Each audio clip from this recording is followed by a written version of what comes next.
Well, mimi nishasema. Let me tell you, before I get married, I will have my washing machine aside and non-stick sufuria. Mimi siendi kusugua sufuria na steel wire ati wife material ama kufua nguo ndio. Hata kufua nguo zangu yenyewe inanishinda. Mimi si dobi. Mimi hapana sifanyi kazi ya kufua tena. Nguo tena? No. It's a no. It's a no. No.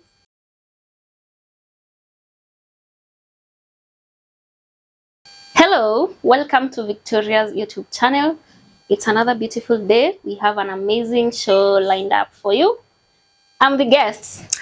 And I am the host, and my name is Victoria. So definitely you can see that my guest is on point. So what's your name, my dear? My name is Brenda. Brenda Fred. Okay. Yes. All right. So today I'm here with Brenda Fred. But before we get into the conversation, I will appreciate if you subscribe, like, share, and leave a comment. Kindly get us to 1,000 subscribers because that's the goal for this month. All right, so we get Dani into the conversation. Okay, so who is Brenda? Wow. Brenda, I'm a lot of things. On Facebook, I go by the name Queen of the Desert. That's my title. Okay. Yes. So why do you call yourself Queen of the Desert? Queen of the Desert. One thing, I come from the desert. Not that I come from the desert, but I have worked in the desert for such a long time. And I have become part of the desert. So, I hail from there. Name of the desert? The one and only desert in Kenya. Which one do you know? Kalahari? No! Kalahari? No. It's Chalbi Desert. Okay. It's in Marsabit County. Okay. So, yeah, I come from Meru, but I work in the desert. I have worked there. And owing to the fact that that place, the desert, is a marginalized place, and Marsabit County at large. So working there, let me say, I was different. I'm different. Yes, in so many things. Like I do not look like the natives. Yeah, the natives there. Like my dressing. I'm small. I'm a woman. People in the desert, the pastoralists in general, they believe in men. They think that a woman can only get married and give birth to children. Kids. Yeah. So I'm there with my small size, working, a high school teacher. I'm small than most of my students. Let me ask you something. Do you work in a boys' school or in a girls' school? Okay, I am a teacher. Let's say that. I'm a teacher and a teacher in a boys' school. So, can you imagine me, a small girl, teaching boys? Where? How do they treat you? Okay, there is respect. Okay. Yes, yeah. They respect me, I respect them because of, they respect me because of who I am. Okay. I respect them. So, because of that, most of the time when I'm going to school, the kids gather by the roadside to wave at me. Yes. No, you didn't say that. Tupeleke pole pole. Yes. Children from the village? Yes. Or the learners that you're going to teach? No, the kids now. The students are in school already waiting for me. Okay. So the kids, the kids that I know, that know that I am a teacher, I'll be passing. Yeah, they gather along the road to wave at me, That's to so say hi to the teacher. Guess what? It makes me feel like a queen, like the first lady. Yes. That's so interesting. Yes. So again, another thing, I'm the only lady teacher in my school. Okay. So the male teachers, my friend Bernard, started calling me the Queen of the Desert. You truly are the queen, because I can imagine working in a boys' school. The school is being taught by mainly men. Yes. And then you are the only lady teacher. Exactly. Wow. So I'm the queen, right? Yeah, you are. I'm the queen of so you started calling me queen of the desert. I'm a queen of Korole. That's my school. Yeah, I decided to pick the name. Okay. Yeah, so I also realized when I was going to church. Sorry, when I'm going to church,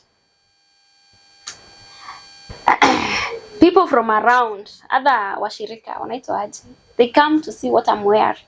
Okay. Yes. Because you are okay. So what's the common dress code for the people there? Long dresses. Girls don't do pants. Yeah. So I'm there in my... For both Christians and Muslims? Yes. Okay. Yeah, it's their culture. Okay. Yes. So I'm there in my, let's say, my pants. Trousers. Yeah, my summer fit because it's a desert. Then they're like, oh, this is beautiful. It's unique. So they come to see what I'm wearing. They don't like treat you badly because of it. Because I hear in some places when you go to teach there, first of all, wanaanza kukuita majina mabaya. They tell you to cover your hair. They force you to dress the way they dress. No. It's not a strict community. Okay. Yeah. As long as I am not exposing myself, then I'm okay. They are friendly. Yes, and the girls started wearing pants after they saw me doing that. Okay. So I got some influence. Yes. Of course. So definitely. If of course the children are standing by the roadside to wave at you, yes, you must be carrying some influence. Yes, exactly. Okay. Yes. All right. So tell us more about being the queen of the desert and what is it? You know, I've seen you on Facebook for quite a number of years now. And I follow your posts. Mostly you give us stories and reviews of your life. How did you start? So, on Facebook, I started as a writer and I'm still a writer. One thing I wanted to write from Kitambo, only that I didn't know where to start. Okay. So, I didn't know that people write on Facebook, on social media. So, I didn't know that. So, I came across a writer, an author, and he encouraged me to do that. So I created a page where I started telling stories, and I started telling stories about the desert because I realized when I talk to my friends, even the normal friends that I've had since Kitambo, when I tell them about life in the desert, the things that we do there, the things that we go through there, they don't believe it. They think that I am making up the stories, but it's real. So I found them interesting. I started to tell people about the desert because people don't really know much about that place. And the Rendiles, yeah, the people that I stay around with. So many people say that I have never met a person who says that who claims to be Rendiles. I only actually I've also never met a person who is Rendile. You see, so I tell stories about the desert, about Rendiles. Okay. Yes. So what's the biggest culture shock for you?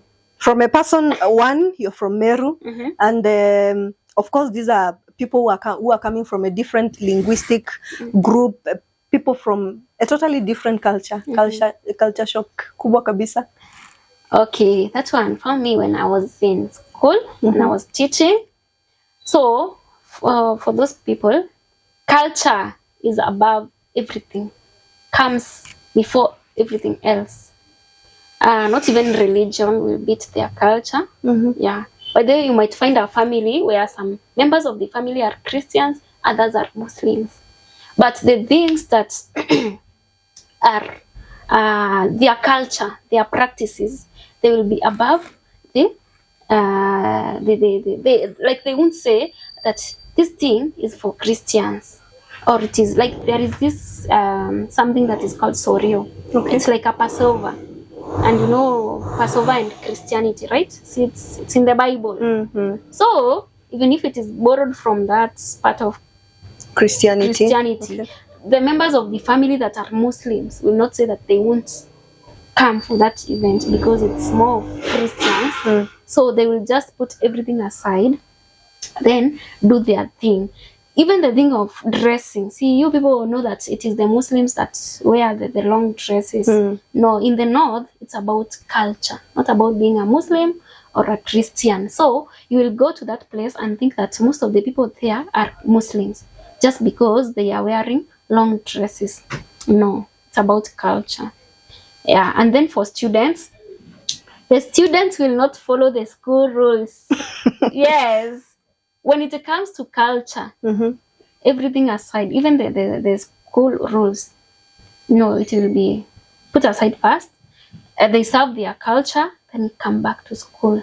Like there is this thing of migrating. You see, those people are still migrating. They still move. Yes, they still move. Okay. So one time you'll go to school on a Monday morning, prepared, energized, ready to teach your students, only to find an empty classroom.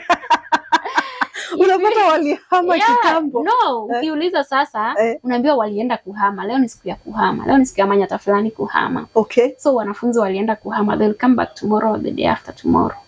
There is nothing you can do about it. It's their culture. Okay, I used to assume that they move from, let's say, from this location to a totally different location far away, in that they have to carry everything, including the school.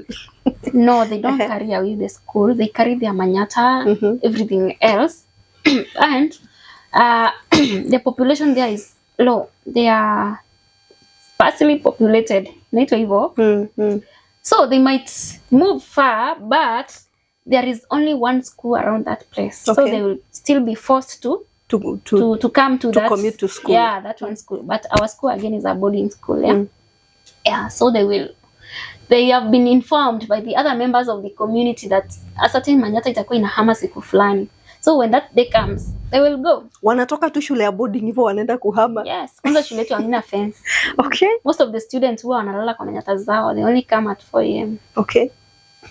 That's interesting. Yeah. And then the thing of wearing their shanga. Their shanga. You see the way we were being beaten by our deputy principal kwa shule because we have siji shanga huku na huku. Huko. My friend, it's part of their culture. In fact, when utakuwa odd peke yake bila shanga fulani hivi, they have them. Okay. Na utawaambia watoe. Yeah, even me, I had one. Nilikatika juzi. It's, I don't know. I have to identify like one of them. Okay. Nimesha kubali.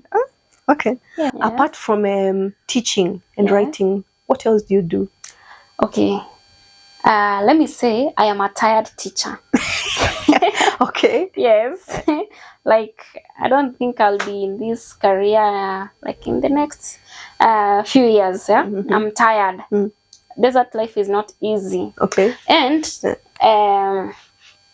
that is what has pushed me to venture into many other things. Like writing, I said I have always wanted to write. So I'm also a model. I am a content creator. Yes, and working hard towards becoming a social media influencer. Okay. Yes. So before we get into all those things, you've talked about yourself being a tired teacher. Yes. Myself, I'm only starting out. So I want to understand something, okay? Yes. What has caused this burnout, if I may say? Okay, wait. You are starting out and we went to college together. No, listen, okay? You want to retire from the teaching career. Yes. But I'm only getting started. Okay? I mean, I've taught for a number of years. Yes. But I feel like I'm only getting started. I want to do more years of teaching. Okay? Perfect. So far, I'm enjoying myself. Great. So, yeah. Okay, the only thing that made me like lose interest in the career, not that it is bad or it is not a good thing, it is going to the desert. Yeah. So life there is not easy. It's hard. It's really hot. Really hot. Sometimes the temperatures get up to 45 degrees. You can imagine.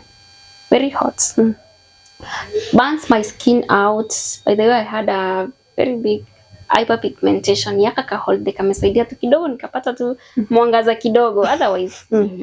And then there is limitations being there. Like nothing much you can do. Just teach. You can't do a side hustle. You can't even go hiking after classes. Where? Wapi? You feel like you are dead inside.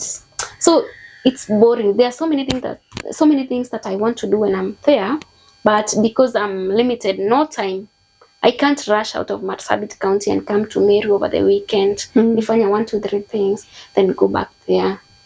So, like I wanted now maybe to do the modeling.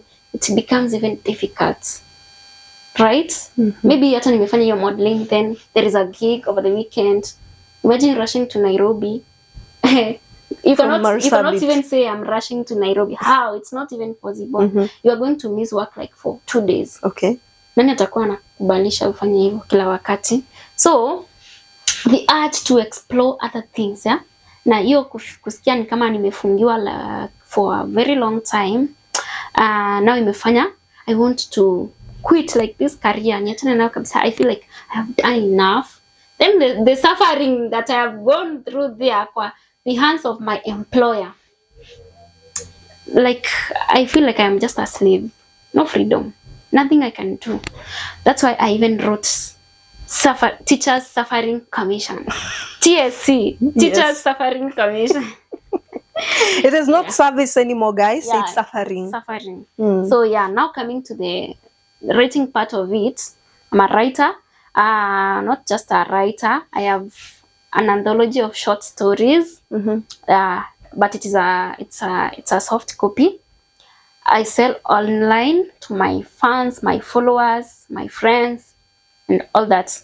It's titled Teachers Suffering Commission and Other Stories. It has 2 more stories that are purely for entertainment. The first story is My Anonymous Neighbor. The other one is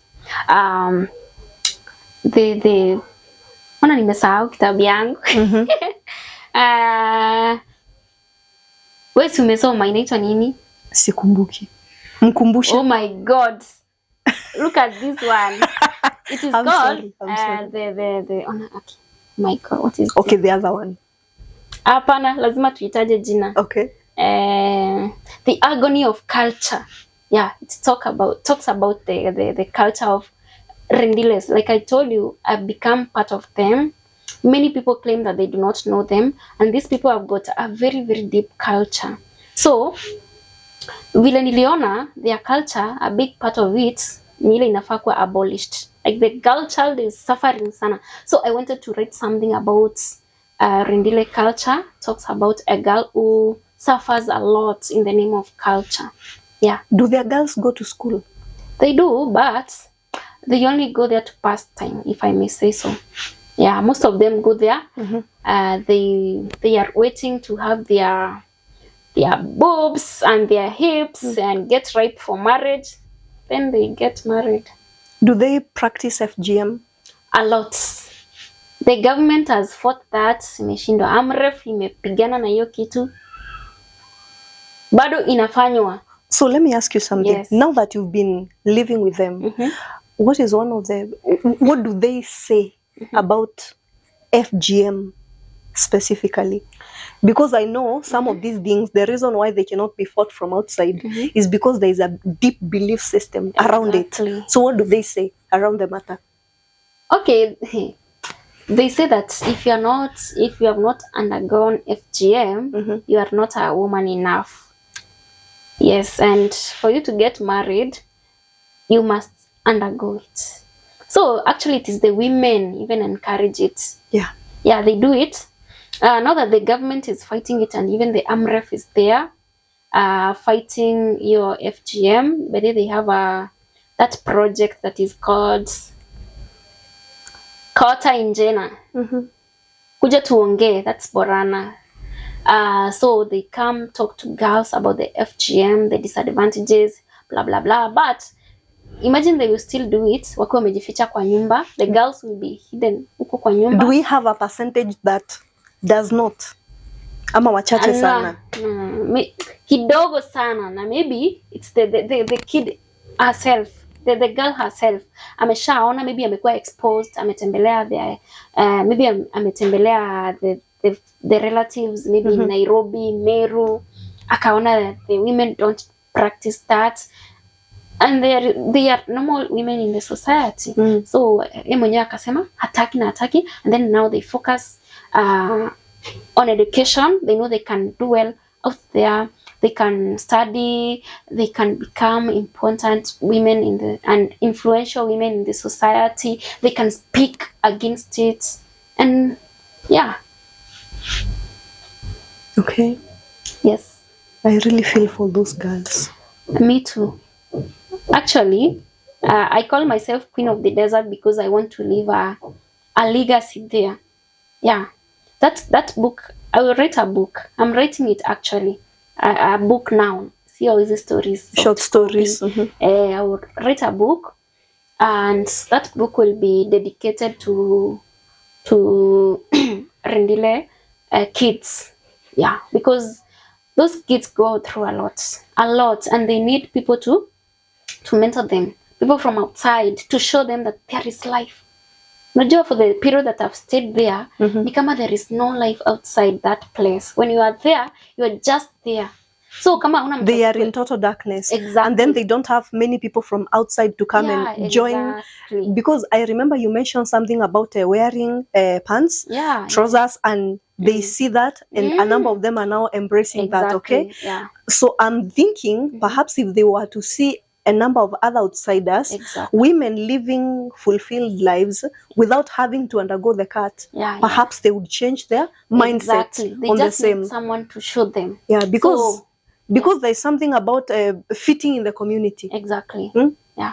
So once I realized that I have got some influence, I decided I must do something for these kids. I might not be able to inspire all of them or to touch each and every girl's life, but for those that I can, I will surely do something. That's why I have this page actually. I write on Facebook. I talk about stories in the deserts.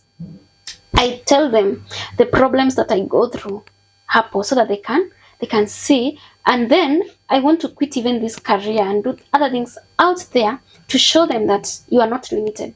Just because you were born there doesn't mean that's the end. You can go out there and conquer.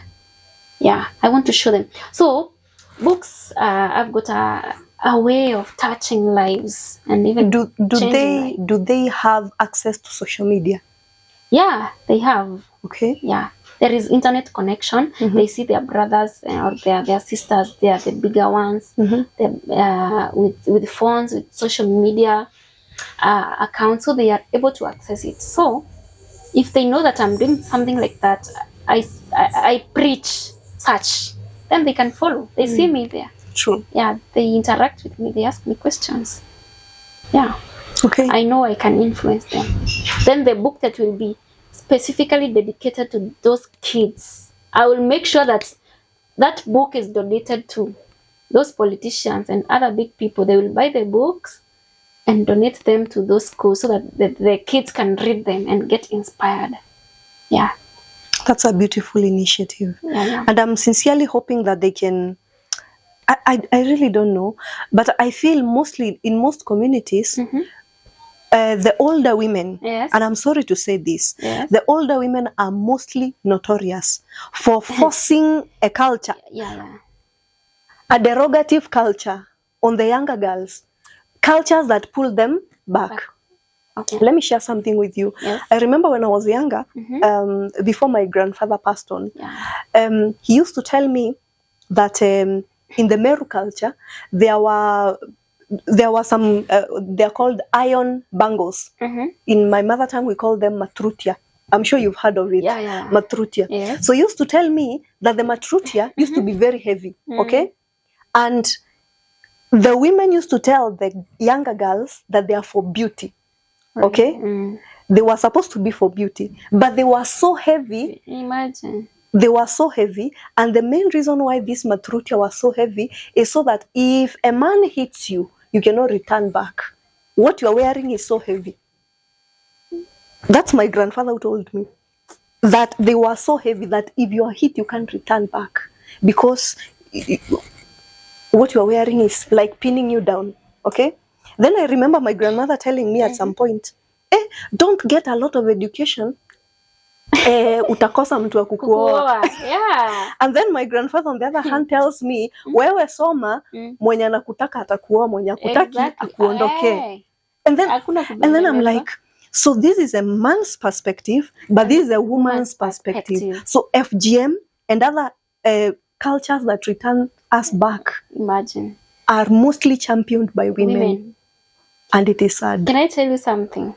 Okay, in the Rendile community, do you know there is a story of the first woman to get married without being cut? Imagine, and it is even known, like something like to be even proud of as a community. Like they have documented the very first woman to get married without being cut. But I admire that woman, although she didn't carry it on with pride to the end, because at some point she was forced to do it at old age. Imagine, she was comfortable. She said that she was not going to get cut. If a man likes her the way she is, then the man is gonna marry her. And guess what? There was a man who was proud of doing it, a fellow Rendile. He went ahead, married the woman. But do you know what made the woman to get cut? Of course, the words of the other women. No, the kids. Imagine now, the boys. Actually, the boys said that when they grew old, they said that their mother is embarrassing them, that she's the talk of the community, that she's the only woman who got married without being cut. But they pressurized their mother so much that their mother went and got cut at old age. Imagine. That's so sad. She made a very good decision. A bold decision. Yeah. And then she succumbed at the very end. Imagine. That's so sad. Yeah, we need a moment of silence for her. That's so sad though. Actually. But I feel that imagine so many women start out like that. Bold and courageous. That's why. And then somewhere along the way you are beaten by pressure from all sides. And then you succumb and you become so timid. You can't even speak for yourself. Exactly. You can't fight for yourself anymore. No, what's making me sad is it's the kids. But like, there must be a respect. There must be respect between their father? Kids. The father was okay. That's why he married the woman without being cut. No, I'm saying, but anyway, let me not blame her. But imagine for me, my kids cannot tell me what to do, what not to do.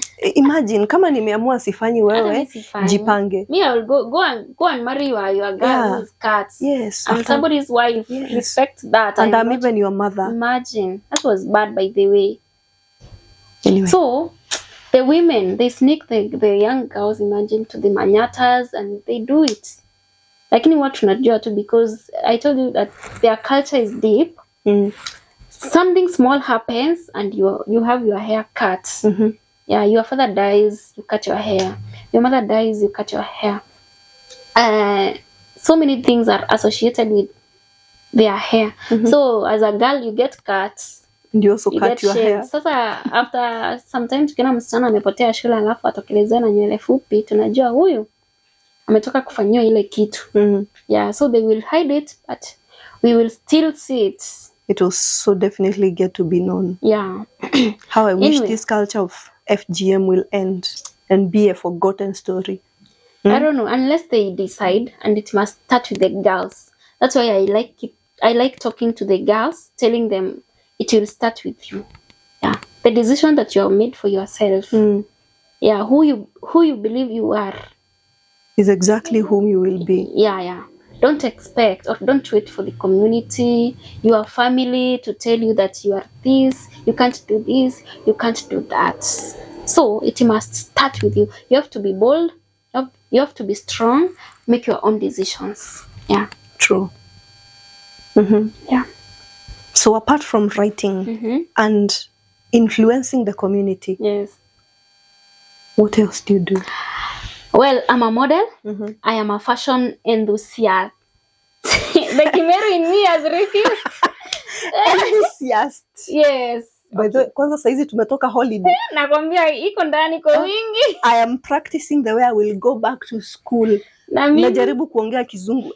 Meno zinaenda hivi. Mimi ni mwalimu wa Kiswahili, by the way. Mimi hii Kiingereza ninang'ang'ana nayo hapa, mwacha kunisumbua. Yeah, so I'm a fashionista. Yeah. I'm a model by profession. I am a professional model. I'm not an Instagram model. I'm a professional model. Yeah. I went to a modeling school. Inaitwa Velo Models. can check them out on Instagram, TikTok. They're there. Yeah, focusing on fashion and commercial modeling. Okay. Yes. What do you love most about modeling? What I love most about modeling. Okay, one thing that made me want to be a model, a professional one. When I was young, even before I went to learn about being a model, a professional model, I used to have a funny walking style. People say that it was funny. Mimi sijui nilikuwa natembea aje, but people used to say that my walking style is funny. I don't know how I used to do it. So I wanted to learn how to walk like kina Naomi Campbell, like Bella Hadid. Yeah. Do you feel that you've gotten there? Yes. I walk like Bella Hadid. Okay. Yes. Yeah, showing off my skills. I can pose for pictures, really good pictures like a model. Yeah. Okay. So were the comments of those people what pushed you there, or did you have a real passion for it? I'm asking because sometimes people tell us things that make us feel less of what we really are. Sindio? Okay, there is this thing of being about the walking style. I wanted to know how to catwalk, to walk nice in heels. And then the thing that I loved the most is the fashion. Yeah, I really wanted to wear beautiful clothes all day. I want to wear beautiful clothes each and every day. I want to look good all days. But now, after wearing the good clothes, what else? I want to post nicely. For good pictures. Okay. Yeah, I want to walk like now Bella Hadid in those clothes. Like you actually own the clothes. Exactly. Sio kama za kuomba. Exactly now. So I want to combine all those things together. So now because I want to follow let me not say the fashion trends, because there is a difference between fashion and style. Yeah. So I want to be different. I want to show my own sense of fashion, and I want to show it in a really loud way. Yeah. I want to be Kate actress. Yes. Yeah, I want to wear beautiful clothes. Okay. That's why I also did makeup. But then I am a makeup artist, again by profession. So I don't want to wear beautiful clothes, but the face is not matching. Yeah, I want to do it from head to toe. Yes. All right. Yeah, because of that, now you can even check my Instagram accounts where I post fashion related content and modeling related content. Yeah, on Instagram bado jina ni Brenda Fred. On TikTok pia I am Brenda Fred. And on Facebook Queen of the Desert. Queen of the Desert. On X niko hapo pia, I'm creating content, mixing yote, writing, modeling. Yeah, at Brenda Fred. All right. Yes. So who are some of the people that you look up to, especially in all those fields that you've mentioned? Okay, in fashion, here in my country, it's Kate actress. I really admire that woman. Each and every outfit that Kate actress puts on, she really looks good in it. Yeah. So I try to find out what inspires her into picking this piece, these other piece, putting them together, and I learn a lot from her. Yeah. Any day, anytime, Kate actress. Okay. Yes. She's bold. She's beautiful. Yeah. And funny. She's a good actress. Yeah. She's real, authentic. Okay. Yes.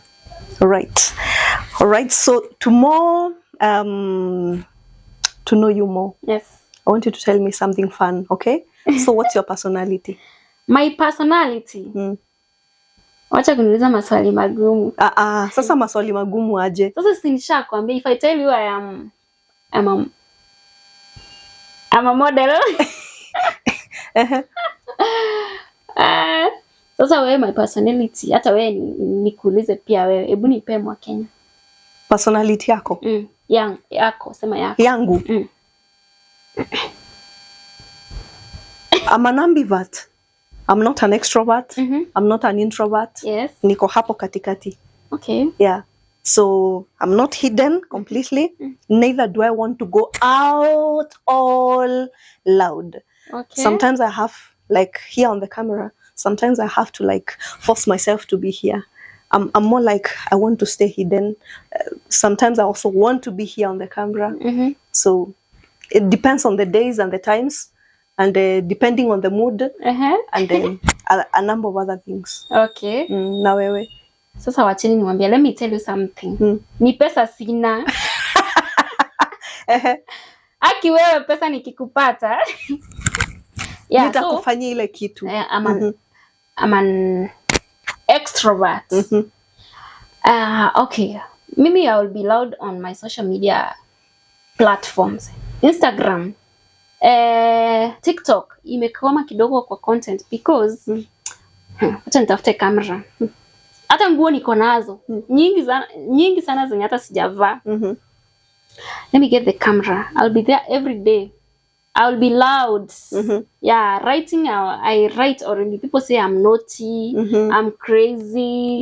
You really have some stories which I want to read. Nikiwa nimejificha huku, Brenda.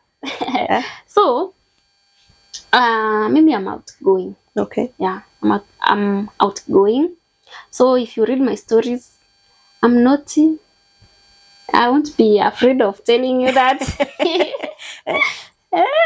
You also are this person who likes to stay, especially in public.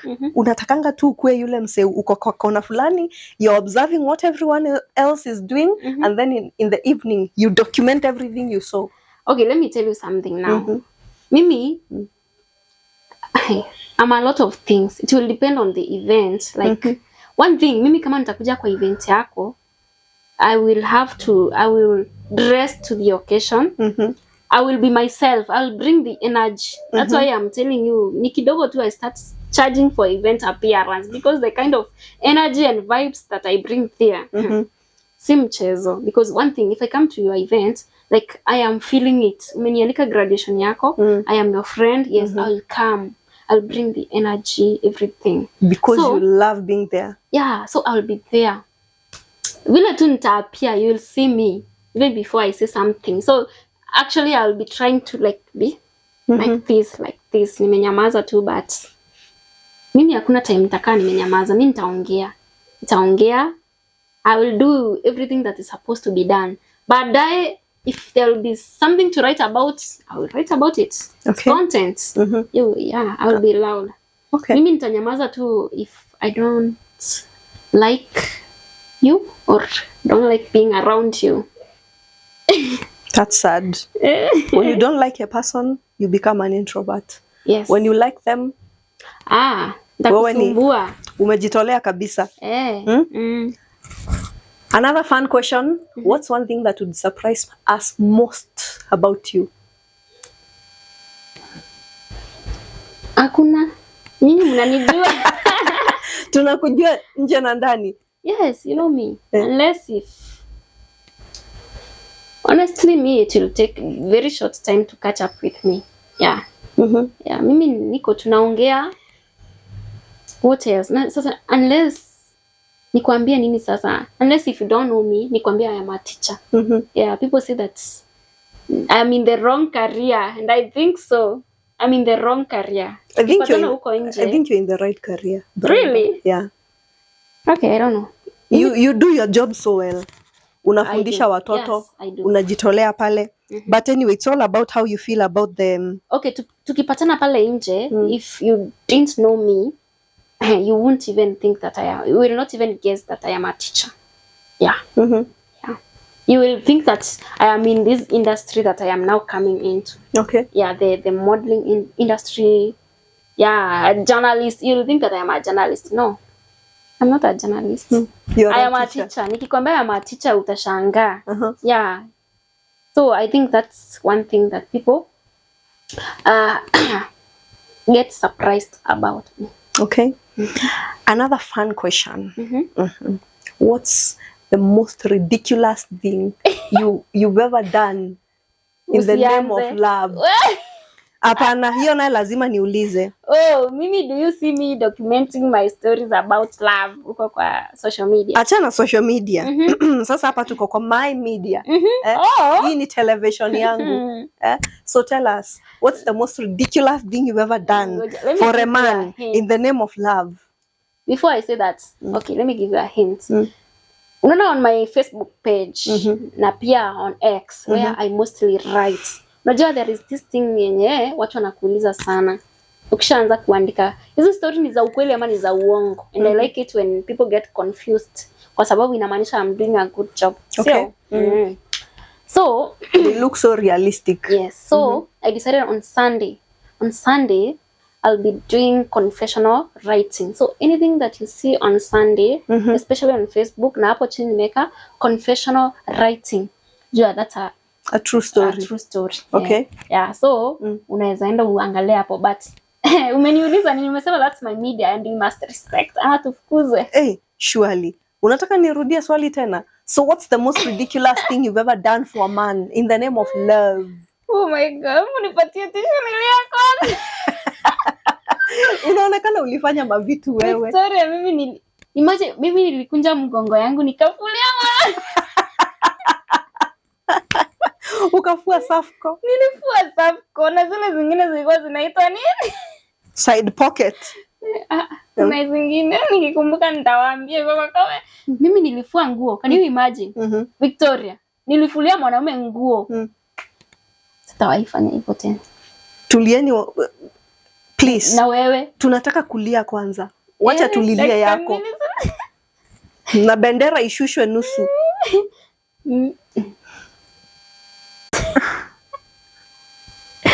Well, mimi nishasema. Let me tell you, before I get married, I will have my washing machine aside and non-stick sufurias. Mimi siendi kusugua sufuria na steel wire ati wife material ama kufua nguo ndio. Hata kufua nguo zangu yenyewe inanishinda. Mimi si dobi. Mimi hapana, sifanyi kazi ya kufua tena. Kufua tena? No. It's a no. It's a no. No. I'm very sorry that you had to go through that. It's okay. Hakuna shida, yashapita. It's okay. We've cried. Na wewe? Mimi. Tell us. Sasa mimi tena. Si mimi ndiye interview. Mimi ndiye. Hata wewe ni vizuri tuambie. Si umeniambia it's your media, ukaniforce kujibu hiyo. Hata wewe lazima utuambie tujue nini ndio ulifanya hiyo. The weirdest thing I've ever done. I paid somebody's bills.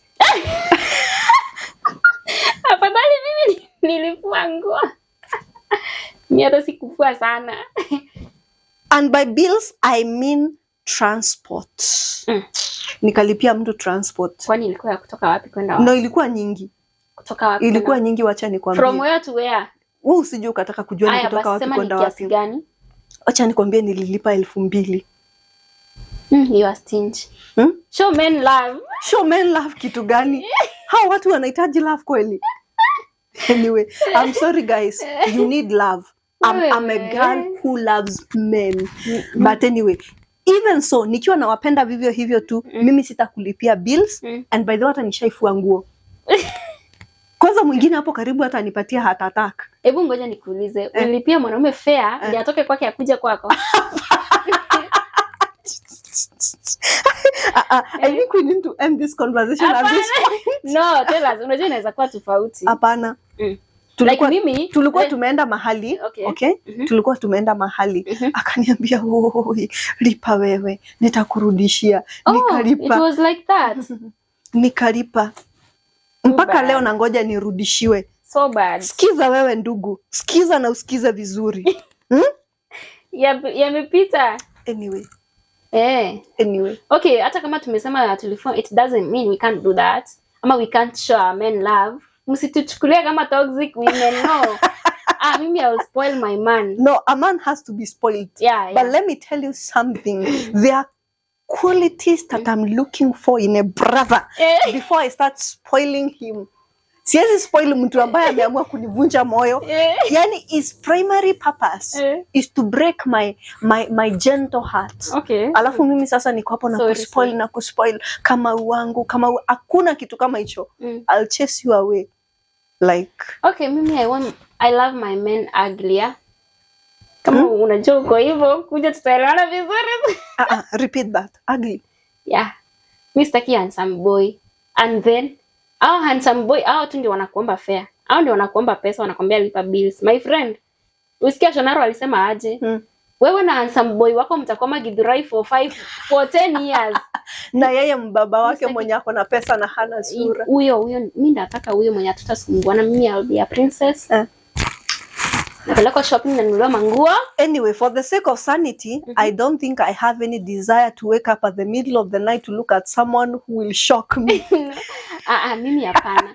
By the way, Shira 7 is my role model. Another one I forgot to mention. Sprinkle. Yeah. Kama umjui enda mtafute TikTok kama hiyo. Huyo simjui, sincerely speaking. Lakini bottom line, mwanaume ambaye hana sura mzuri, pesa, simtaki.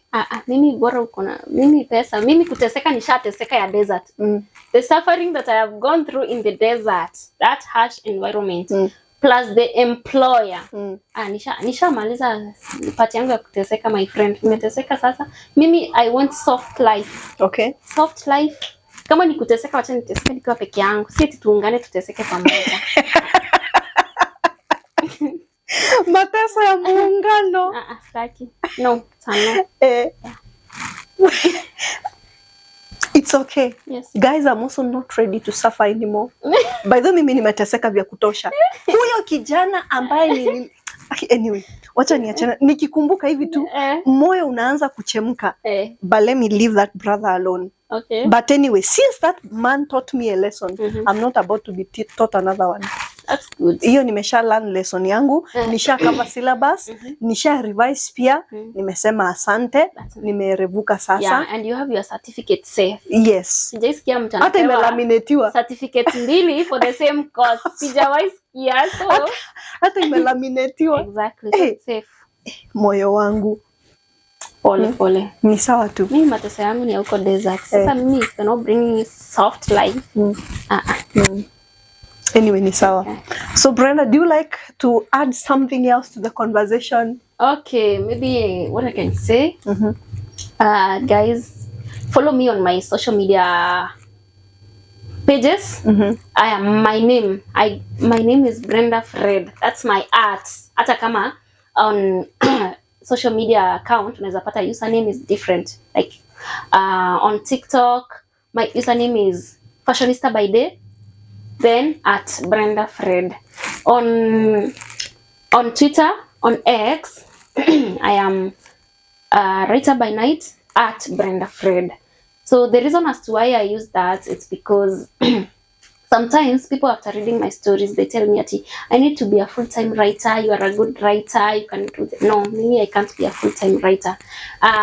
People think that I love books, sana more than anything else. But I think I love beautiful clothes, sana. I love fashion more. So I want to remind people that even if I'm writing, no, there is something else that I love the most. So, and then when I will, when I suffered the most up kwa desert, and when I wanted to now to venture into this other world, apart from being a teacher, I told myself I will work hard until one day the headlines read Fashionista by Day, Writer by Night. Yes, that's why now on X, where I write, I am writer by night, but my art is Brenda Fred because that's my name. And on TikTok, I am Fashionista by Day at Brenda Fred. On Instagram, Brenda Fred. On Facebook, I am Queen of the Desert. Yes, I am Queen of the Desert. Me. It's me, Brenda, Queen of the Desert. Don't get it twisted. Okay. All right. Thank you. So, asante sana for the conversation. It's been wonderful. I've enjoyed every moment of it. And I hope you, my viewers, have enjoyed every moment of this conversation. So kindly leave a kind comment. And from me and my guest, it's bye-bye.